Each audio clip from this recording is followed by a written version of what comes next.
The kingdom of God is as if a man should scatter seed on the ground.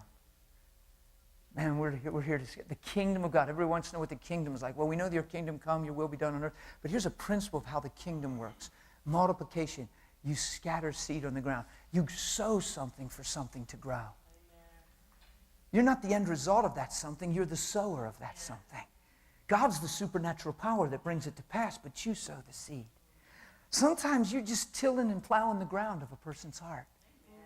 And somebody else that's walking in divine purpose and understanding sows seed into that ground. Somebody else comes along like yourselves and just waters that seed. And God's on it. He understands this whole process. Isn't that sweet? It's just amazing. Let's not lose sight of that and make this thing so difficult. Let's not carry something on our shoulder that's too heavy to bear that Jesus didn't ask. If the burden's not light and the yoke's not easy, it's not Jesus. Amen. If it's not out of rest, it's out of flesh. Come on. Come on.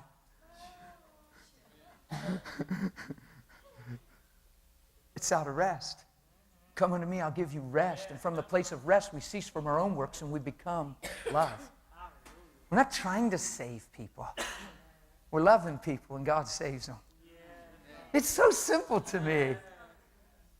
A lot of people don't reach out beyond themselves because they feel like there's too much responsibility. They got to cover too much ground. They got too many bases to cover. We bring up the whole thing about discipleship, etc. There's a place where people get truly born again, where they say, what must I do to be saved? And there's a place where we can follow through with that. But the clearer we give them the message and the more clear we speak, the more grace comes on their lives.